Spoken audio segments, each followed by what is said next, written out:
L'Argonne, des collines verdoyantes perdues quelque part entre Reims et Verdun. Une région vraiment pas assez connue, mais qui, moi, m'attire comme un aimant. Restreint à moins de 100 km de chez moi, c'est ici que j'ai choisi de refaire mes premiers tours de roue et de profiter d'un peu de liberté. Et pour tout passionné d'histoire, l'Argonne c'est avant tout un champ de bataille à ciel ouvert. Une terre meurtrie par les combats et parsemée de sites et de mémoriaux les plus impressionnants qui soient. C'est pour redécouvrir certains de ces lieux que je reprends la route aujourd'hui. Une nouvelle fois, j'ai essayé de me prouver qu'on pouvait se perdre à peine 1h30 de chez soi et faire des découvertes extraordinaires.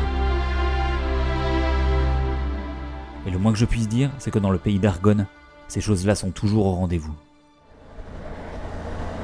Et donc aujourd'hui, j'ai décidé de me rendre sur la côte 304, un lieu bien trop méconnu et pourtant super symbolique de tous les combats qui ont pu se dérouler, quelque part entre l'Argonne et le champ de bataille de Verdun.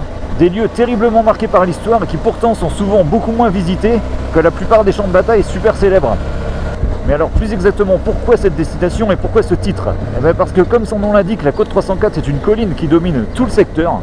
Et si elle a été ravagée pendant la Première Guerre mondiale, eh bien malheureusement, elle a une nouvelle fois été ravagée ces dernières années, non pas par la guerre, mais simplement par une maladie qui touche le bois et qui fait que la totalité de la forêt est en train de disparaître. Alors moi qui ai toujours connu cet endroit super boisé, super ombragé, qui lui donnait vraiment un côté mystérieux, et bien là je ne sais pas exactement à quoi m'attendre, mais je m'attends à trouver un secteur complètement déboisé qui pourrait ressembler un peu au paysage qu'on avait en 1916 à l'époque des combats et là où l'artillerie avait détruit tous les arbres. Et l'avantage de la situation, si je puis dire, c'est que finalement on redécouvre sur place certaines traces de la guerre.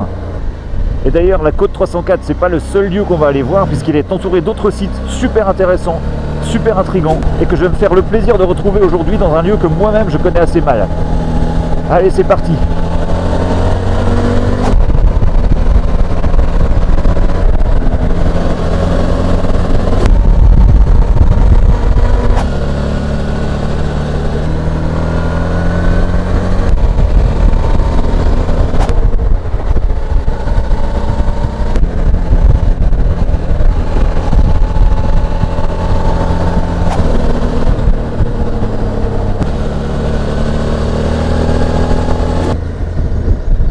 Pour ceux qui ont très bonne mémoire, on traverse des villages que j'avais déjà traversés en automne lorsque j'avais fait mes deux premières vidéos sur l'Argonne. C'était il y a 1 an et demi environ. Il y avait du givre sur la route. Là on est plutôt dans l'ambiance matin d'été. J'avoue que ça fait plaisir. Qu'est-ce qu'on est bien ici quoi. Alors j'enregistre cette vidéo en pleine semaine.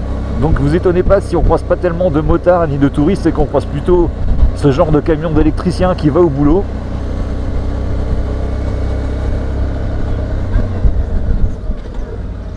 Ça m'a fait peur monsieur.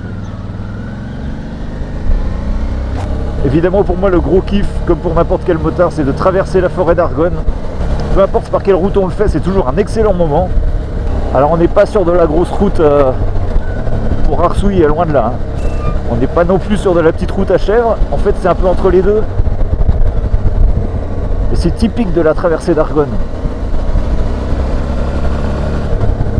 Alors, entre sombre forêt et des monuments, des stèles qui commencent à fleurir le long de la route. Regardez ça, c'est magnifique ici. Ah, c'est merveilleux.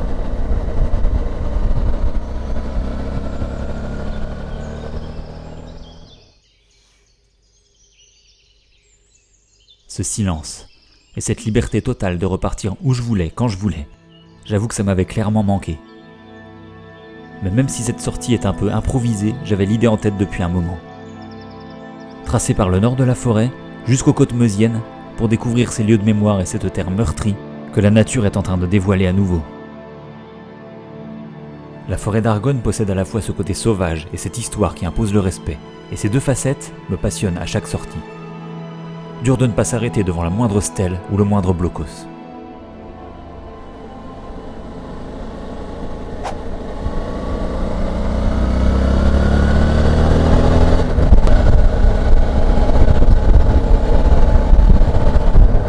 Je viens de voir une borne avec une flèche et c'était indiqué Lost Battalion. Je sais même pas ce que c'est. Je vais devoir revenir, c'est obligé. C'est pas le genre d'endroit où c'est facile de s'arrêter. Accotement dangereux, tu m'étonnes. Déjà sur la route est légèrement en dévers et je suis attiré vers le ravin. Ça fout un peu les jetons. Ici le cimetière militaire d'Aprémont que j'étais venu voir il y a 2 ans, au plein cœur de l'automne. Un lieu tellement impressionnant. Mais pour nous la route continue.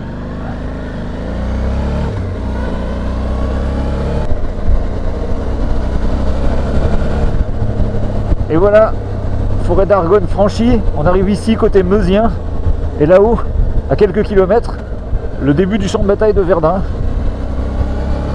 la rive gauche de la Meuse. Bonjour. Joli petit village à Prémont. Le printemps ici, quand il fait beau, de toute façon c'est tellement joli. Antiquaire, il est encore ouvert lui, c'est génial.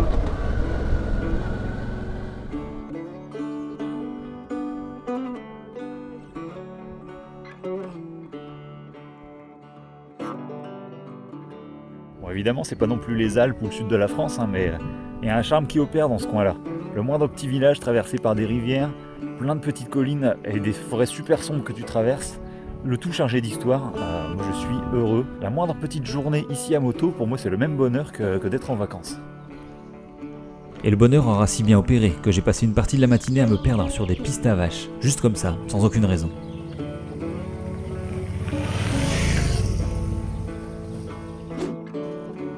Bonjour.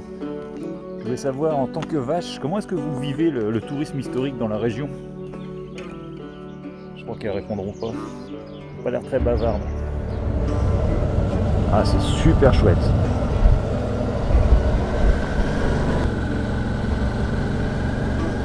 Salut toi, tu connais la vache qui roule? Abonne-toi. Ah, excellent.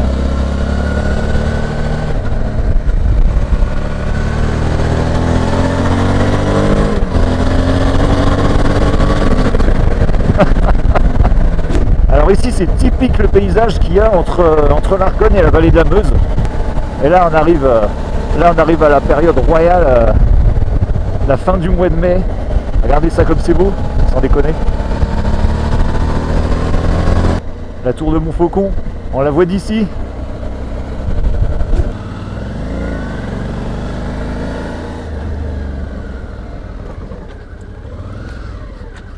Toujours le point mort qui passe au moment où il faut pas.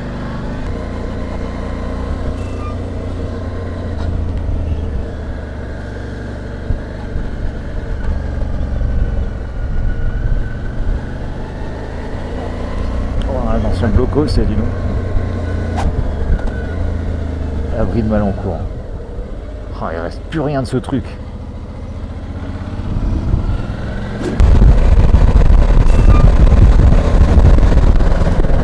Ça remue sur la route. Ah, effectivement, ça a été déboisé. J'avais jamais vu l'endroit comme ça, quoi.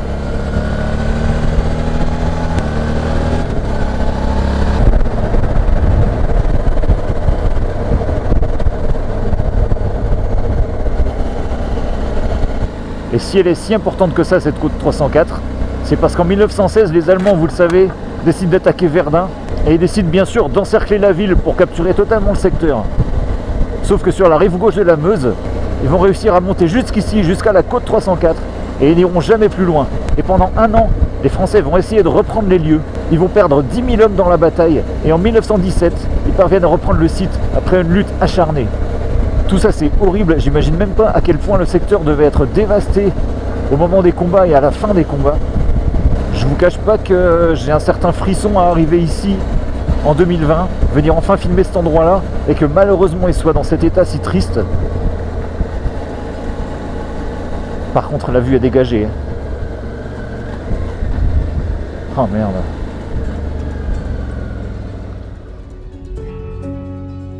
Difficile d'imaginer ce à quoi devaient ressembler les environs en 1916. De puissantes lignes de tranchées défendaient le secteur, et les Français, bloqués à contre-pente, ont tout tenté pour reprendre cette colline, lieu stratégique, qui culmine à la fois sur l'Argonne et sur Verdun. L'immense stèle qu'on y trouve aujourd'hui rend hommage aux 10 000 morts tombés ici et à toutes les unités et divisions engagées dans la défense du site.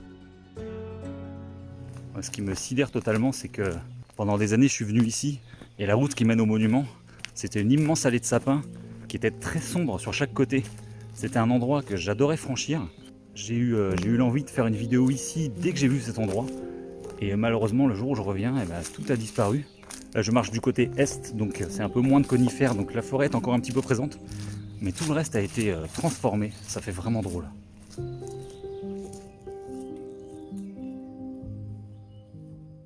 Si des parties entières de la forêt semblent avoir été arrachées et d'autres préservées, c'est parce qu'un insecte, le scolite, s'attaque principalement aux épicéas et les fait disparaître depuis 2019. Je me souviens d'avoir déjà pris mon drone l'année dernière et que les forêts de sapins me semblaient mortes. Je comprends mieux pourquoi aujourd'hui. En attendant un potentiel reboisement avec d'autres espèces d'arbres, la forêt d'Argonne et surtout celle de Verdun affichent un autre visage. Celui des années 1920, où les cimetières et les stèles brillaient au soleil, parce qu'aucune forêt n'était encore venue pousser sur ce champ de bataille, si intensément marqué par les combats qu'il n'y restait plus rien.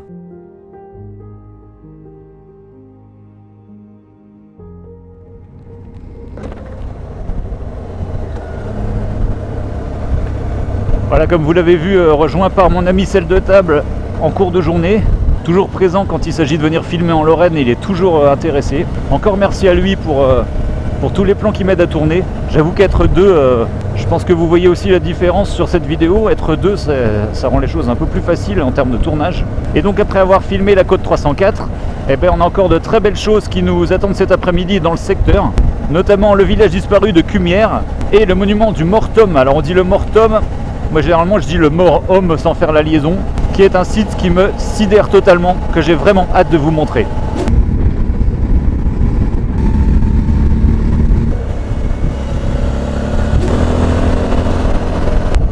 Ah là là, mais qu'est-ce qu'on voit loin, quoi. C'est totalement fou. Alors on arrive ici sur Haine en Argonne. Alors dans ce village, il y a un superbe petit musée qui revient avec beaucoup d'images et beaucoup d'objets sur les combats de la côte 304 et de tout le secteur. Je pense qu'il est fermé en ce moment, j'ai pas vraiment prévu de m'y arrêter, mais si vous passez dans le coin, alors ça se passe ici sur la place de la mairie. J'ai eu l'occasion de le visiter par le passé, il y a un petit musée sur la place de la mairie, vraiment sympa. Voilà, maintenant, on va mettre le cap vers un lieu, encore une fois, typique des champs de bataille, notamment celui de Verdun, un village disparu, rayé de la carte suite à la bataille de 1916. J'étais déjà parti visiter en vidéo ceux du champ de bataille de Verdun. Là, on se dirige vers celui de Cumières-le-Mort-Homme, qui est légèrement excentré par rapport à Verdun, puisqu'on se trouve entre l'Argonne et le célèbre champ de bataille meusien, qui est un lieu impressionnant que je suis encore jamais venu voir, que je suis encore jamais venu filmer. Donc très hâte de découvrir ça.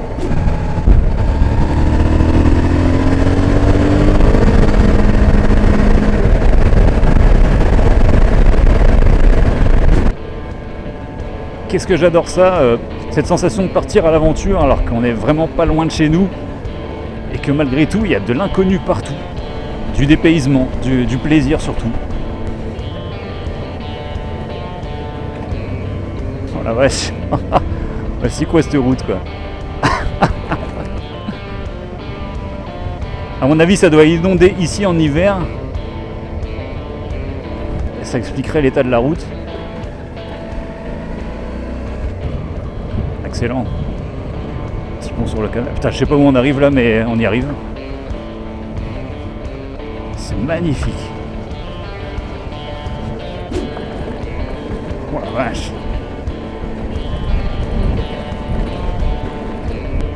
Pouah.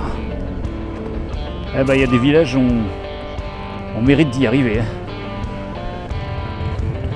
Ça va, rien de cassé? Il n'y a rien de cassé, tout va bien. C'est une moto tout-terrain en fait. Putain, je me rappelais plus que c'était aussi pourri. Bon, en fait, je t'ai un peu menti. Ce village, on n'avait aucune raison d'y aller. Et cette route, on n'avait aucune raison de la prendre. Mais j'ai voulu y passer juste parce que j'avais vu sur Google que ça avait l'air un peu pourri.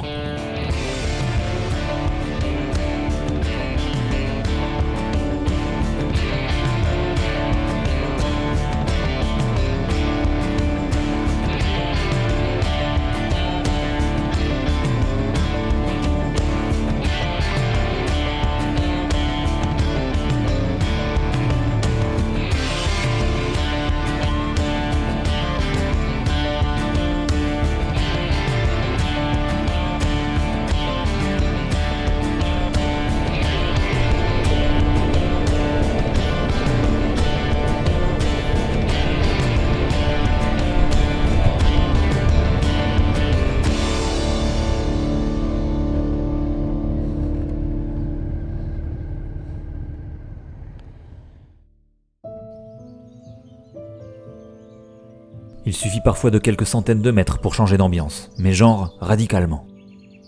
On a délaissé nos motos pour essayer de se rendre compte qu'ici, autrefois, il y avait un village de 300 habitants. Comme les autres villages martyrs que j'ai déjà pu visiter, Cumières est déclarée commune morte pour la France. Le village a son propre conseil d'administration, mais 0 habitant. Ce genre de lieu de mémoire est particulier et attire toujours mon attention. Et ce qui est rarement mis en valeur et ce que les gens ne savent pas forcément, c'est qu'il suffit d'entrer dans les bois aux abords de ce petit monument pour trouver les vestiges du village. Il y a immédiatement des pierres, des trous d'obus et les vestiges du village tel qu'il était qui sont là et qui n'ont pas bougé. Alors j'imagine que la GoPro aplatit légèrement les reliefs et que vous ne vous rendez pas compte de à quel point c'est détruit et impressionnant. Mais je peux vous dire que c'est vraiment fou, quoi. De rentrer à peine dans le bois et de tomber sur tout ça.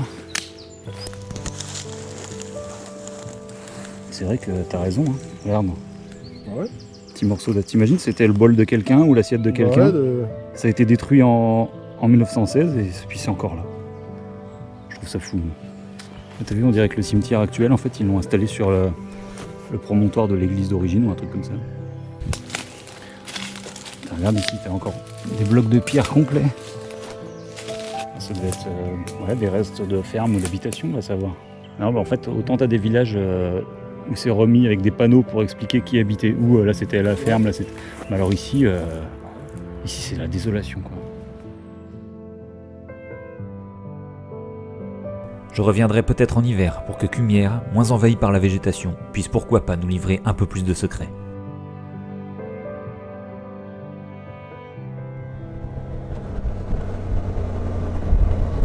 Nous voici maintenant à Chattancourt. Alors à Chattancourt, il y a un site assez exceptionnel qui est unique sur le champ de bataille de Verdun. Il s'agit d'une tranchée, la seule tranchée du champ de bataille de Verdun qui a été reconstituée et qui aujourd'hui se visite. Alors c'est juste ici, ça s'appelle la tranchée de Chattancourt. Avec le Covid, c'est compliqué de la visiter ces dernières semaines. J'aimerais bien y aller prochainement. Ça va ? J'aimerais bien y aller prochainement, mais je ne sais pas si ça pourra être inclus dans cette vidéo. En tout cas, j'y passerai un de ces jours, c'est certain. Voilà, je dois aussi vous avouer que si je fais tous ces sites-là aujourd'hui, qui sont dehors, qui sont dans un état plutôt sauvage, enfin, dans des lieux plutôt sauvages, c'est aussi à cause du Covid, puisque visiter des trucs un peu plus conventionnels, où il y a un peu plus de touristes, mais en ce moment, ça reste compliqué. Je prends l'exemple de la tour de Montfaucon à l'instant, qui était fermée, on ne pouvait pas monter en haut. Tout ce qui accueille du public, c'est encore un peu compliqué. Donc voilà cette destination de la côte 304 et du Mortom qui sont des destinations un peu plus forestières. Ah bah c'était pour aujourd'hui, voilà, c'était écrit quelque part. Alors j'ai prévenu Celle avec sa Harley, le pauvre, que cette route-là, elle est vraiment dans un état minimal d'entretien. Oh la vache, ça remue. Déjà moi je suis remué, j'imagine même pas pour lui. Ah, on trouve de tout ici, hein. L'état des routes, on trouve de tout. Faut pas espérer des billards à droite à gauche.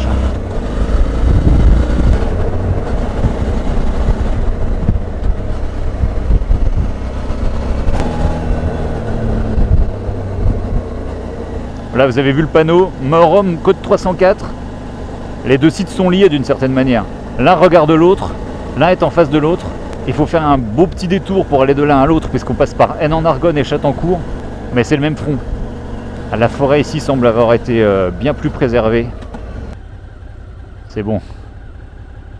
C'est bon, il arrive, il a survécu. Sa colonne vertébrale a survécu. Et cette statue, bon sang, cette statue, elle me glace le sang à chaque fois que je la vois. C'était la montée.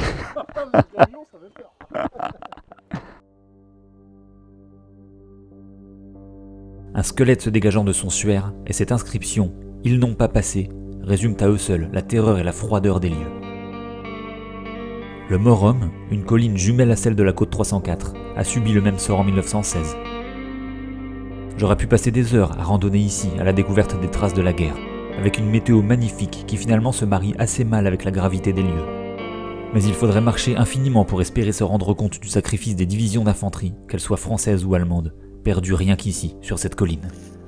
Ici aussi, il suffit de s'éloigner de quelques mètres de la place pour trouver un paysage complètement dévasté avec des trous d'obus On s'imagine que la colline a été complètement détruite et ravagée par l'artillerie et les bombes. Il suffit de sortir du chemin pour s'en apercevoir, c'est un truc de fou.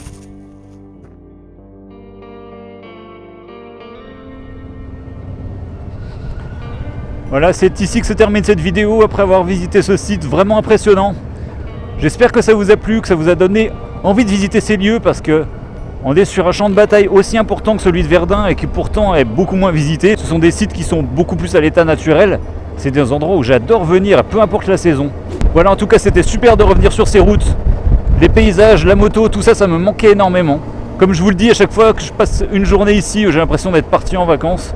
Je reviens avec des souvenirs plein les yeux, énormément de plaisir. Donc voilà, je vous donne rendez-vous très bientôt sur la route pour aller voir d'autres destinations en fonction de ce qui sera visitable ou pas. On va faire gaffe avec le gravier aussi, on ne va pas se viander en disant au revoir à tout le monde, ce serait un peu dommage. Voilà, d'ici là, je vous souhaite bonne route à tous. Et je vous dis ciao. Allez, salut!